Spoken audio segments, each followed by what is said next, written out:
I told you sit down! You sit down!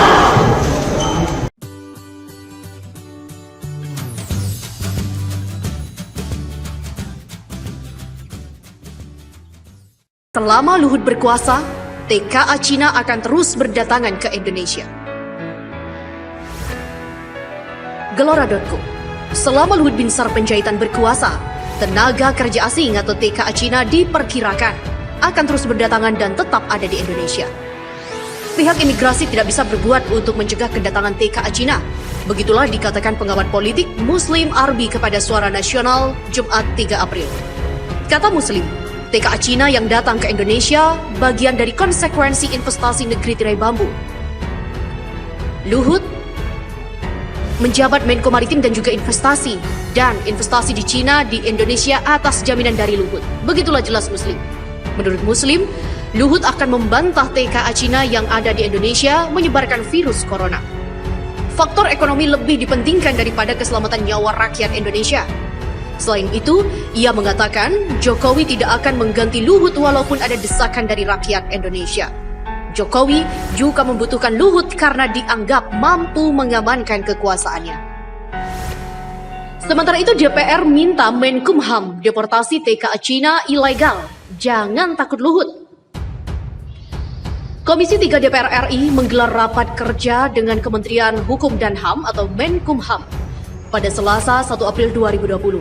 Salah satu topik yang mengemuka ialah perihal tenaga kerja asing atau TKA. Anggota DPR RI Komisi 3 dari fraksi Gerindra, Muhammad Syafi'i, mendesak Menkumham Yasona Lauli mendeportasi TKA ilegal. Dia mengatakan bahwa tim PORA atau pengawasan orang asing harus bekerja maksimal dalam masa ini untuk memeriksa kembali dokumen-dokumen TKA yang sudah bekerja di negeri. Jika memang dokumennya belum sebagai pekerja, inilah saatnya untuk mendeportasi besar-besaran TKA yang tidak memiliki izin kerja di Indonesia. Demikian kata Syafi'i dalam rapat yang digelar melalui telekonferensi tersebut. Syafi'i beranggapan, Yasona tak perlu takut dengan Menteri Koordinator Kemaritiman dan Investasi Luhut Binsar Panjaitan. Ia sendiri mengaku tak paham alasan yang melatar belakangi Luhut selalu membela tenaga kerja asing.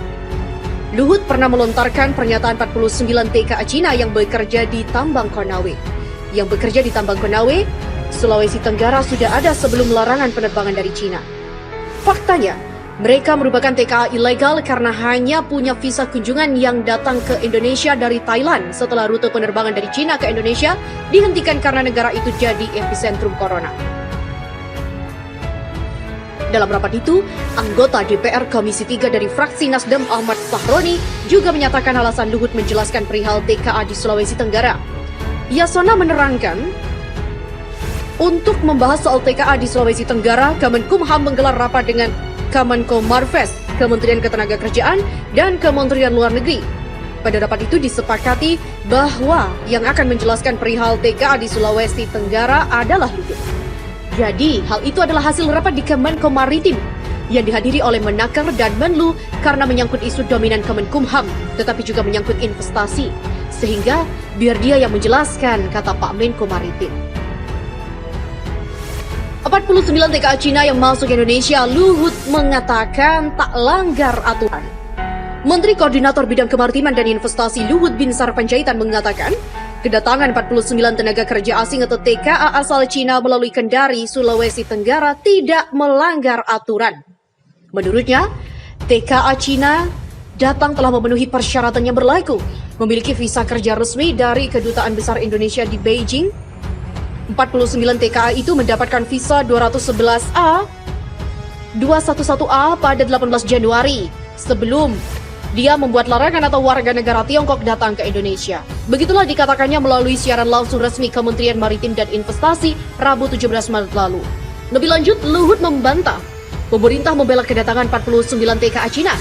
Saat tiba di tanah air, Kata dia, para pekerja asal negeri tirai bambu langsung dikarantina sesuai dengan prosedur kesehatan yang berlaku di tengah pandemi virus corona. Dan saat ini mereka masih dikarantina di Kendari. Dan nanti pihaknya juga akan melihat tidak ada pelanggaran prosedur atau ilegal dari hal ini. Dia menggarisbawahi tidak ada pelanggaran. Luhut meminta kepada publik agar tak membesar-besarkan kedatangan 49 TKA Cina. Sebelumnya, Kepala Kantor Wilayah Kementerian Hukum dan HAM Provinsi Sulawesi Tenggara, Sofyan, membenarkan soal 49 TKA Cina yang masuk ke wilayahnya tanpa melalui proses karantina di Indonesia.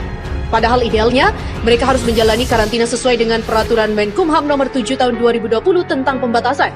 Sofyan mengatakan, 49 TKA Cina ini masuk ke Indonesia melalui Bandara Internasional Soekarno-Hatta pada Minggu 15 Maret lalu.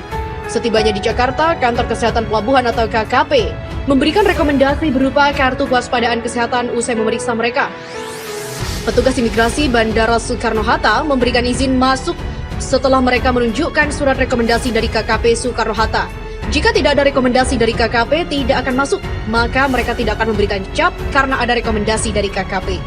Sebelum tiba di Indonesia, kata Sofyan, mereka transit di Thailand pada 29 Februari lalu. Di sana mereka menjalani karantina selama 14 hari sampai 15 Maret 2020. Hal tersebut dibuktikan dengan keluarnya surat kesehatan pemerintah Thailand dan surat tersebut sudah diverifikasi oleh perwakilan Indonesia di Bangkok. Selanjutnya WNA asal negeri tirai bambu itu keluar dari Thailand pada 15 Maret dan mendarat di hari tersebut.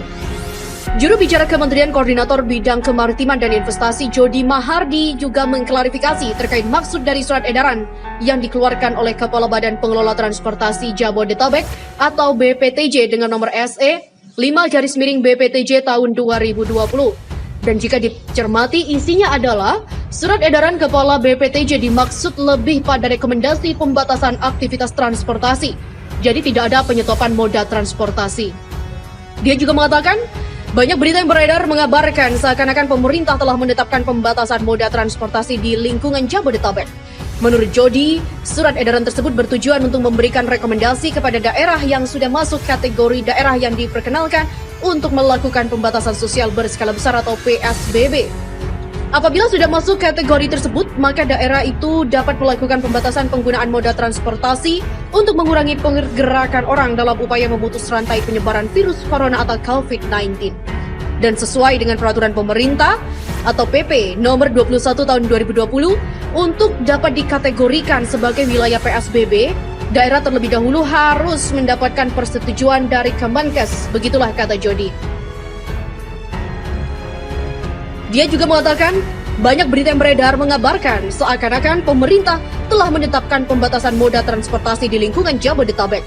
Menurut Jody, surat edaran tersebut bertujuan untuk memberikan rekomendasi kepada daerah yang sudah masuk kategori daerah yang diperkenankan untuk melakukan pembatasan sosial berskala besar atau PSBB. Apabila sudah masuk kategori tersebut, maka daerah itu dapat melakukan pembatasan penggunaan moda transportasi untuk mengurangi penggerakan orang dalam upaya memutus rantai penyebaran virus corona atau COVID-19. Dan sebaliknya bagi wilayah di Jabodetabek yang sudah berstatus PSBB, surat edaran BPTJ nomor SE 5 tahun 2020 dapat menjadi pedoman untuk melakukan pembatasan moda transportasi. Jody mengaku sudah mendapatkan pesan singkat dari Menteri Koordinator Bidang Kemaritiman dan Investasi Luhut Binsar Panjaitan yang meminta kepada semua pihak tetap menyebarkan kabar yang baik dan benar. Apalagi di tengah krisis pandemi corona kali ini, sehingga pihaknya bisa tetap bersatu dan saling membantu di tengah-tengah badai ujian yang menimpa bangsa ini. Semoga kita dikuatkan dalam ujian dan dimudahkan dalam upaya menghadapi pandemi COVID-19 ini bersama-sama. Selama Luhut berkuasa, TKA Cina akan terus berdatangan ke Indonesia. Gelora.co. Selama Luhut Binsar Panjaitan berkuasa, tenaga kerja asing atau TKA Cina diperkirakan akan terus berdatangan dan tetap ada di Indonesia. Pihak imigrasi tidak bisa berbuat untuk mencegah kedatangan TKA Cina. Begitulah dikatakan pengamat politik Muslim Arbi kepada Suara Nasional Jumat 3 April. Kata Muslim, TKA Cina yang datang ke Indonesia bagian dari konsekuensi investasi negeri tirai bambu. Luhut menjabat Menko Maritim dan juga investasi, dan investasi di Cina di Indonesia atas jaminan dari Luhut. Begitulah jelas Muslim. Menurut Muslim, Luhut akan membantah TKA Cina yang ada di Indonesia menyebarkan virus corona. Faktor ekonomi lebih dipentingkan daripada keselamatan nyawa rakyat Indonesia. Selain itu, ia mengatakan Jokowi